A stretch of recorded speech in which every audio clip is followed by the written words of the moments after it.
Hi and welcome back to the channel. So stage 4 of the Tour de France is complete and we have a change of yellow jersey. So what happened? Well, it moved from Italy into France.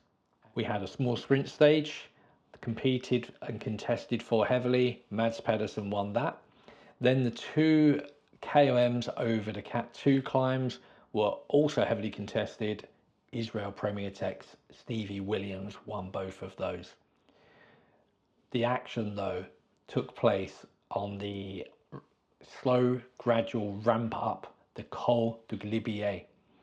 Perfect weather conditions today on the approach, 26 degrees, but there was a headwind going up that mountain and that played an important strategic role that would affect how it played out.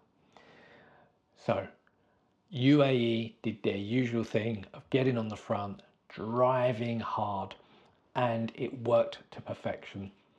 It was as if a trapdoor had been opened and all of the climbers fell through it one by one, including the yellow jersey of Richard Carapaz, who would end the day some 3.5 to 4 minutes down from. As I say, UAE drove exceptionally hard, and what we saw was everybody who could hold station with them, so the big four, all of their teams were dropped apart from Mikel Landa managed to stay with Remco Evenepoel. But we saw Jonas Vingergaard completely isolated, although he still looked comfortable. We saw Roglič isolated also. So Pogačar inevitably attacked, but it was much later than we anticipated, I think. It was 850 meters from the summit before he went. And when he did go, it was Vingegaard that was on his wheel. And Remco Evenepoel reacted, but he was a half a second later and he couldn't quite close the gap to them on the approach to the summit, but he did hold station. Nobody else could. We saw Pogačar attack again the other side on the descent, 100% full gas. Vingegaard potentially still recovering, not just physically, but psychologically and confidence-wise, did not attack the descent at 100%.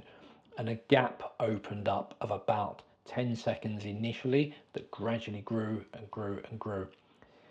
What we saw from there was the likes of Roglič fight hard on the descent to get on the wheel. Remco did also as well, as did Rodriguez. And the result of that was we have a complete change of the GC. But the stage was Pogačar and then Evenepoel in second place at 35 seconds behind with Ayuso.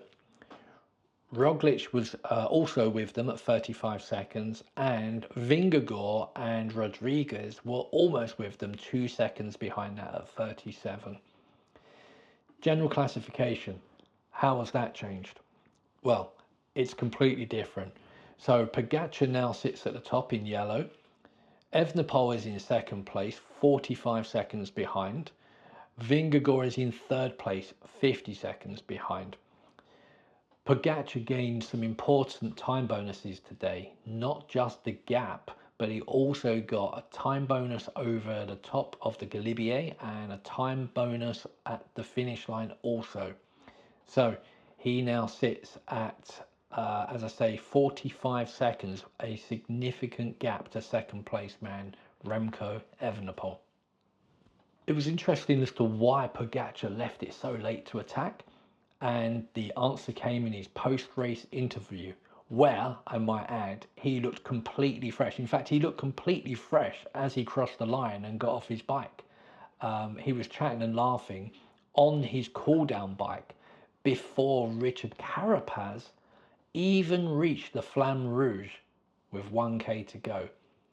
So Pogačar told us in the post-race interview that the headwind was so strong that to pull out from his teammates on the front and go would have been almost pointless with that headwind. He minimized the time of remaining ascent to attack on, as I say, to 850 meters. So a strategic in the moment decision from Pogačar there, and it seemed to work to perfection. So great. Let's look at tomorrow. Tomorrow we have the second of the sprint days. It does get technical towards the end. There are some late turns before the final run-in. Weather predictions for tomorrow also are that the final straight, there will be a cross tailwind. If we see that, what we'll probably see is most of the riders in the bunch sprint all form up on one side of the road, trying to shelter from the side wind, and the ones that are going to be in the lead will want to be closest to the barriers so people can't get the other side of them in that shelter. So that's going to be a tight, messy bunch finish if we get that crosswind on that finish straight. Okay. I'm covering a race tomorrow locally here, so I won't be back in time to do one of these post-race shows. So we'll do another one on the stage after. So enjoy tomorrow's race. I look forward to catching up with you guys. Please do support the channel by subscribing and liking. It's the currency of YouTube, and it's how they promote a channel, is how many people are subscribing and liking. So please support and click those buttons.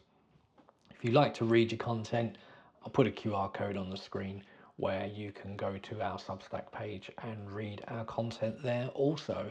And at the moment, you can subscribe for free and get access to our weekly newsletter. So why not take advantage while you can?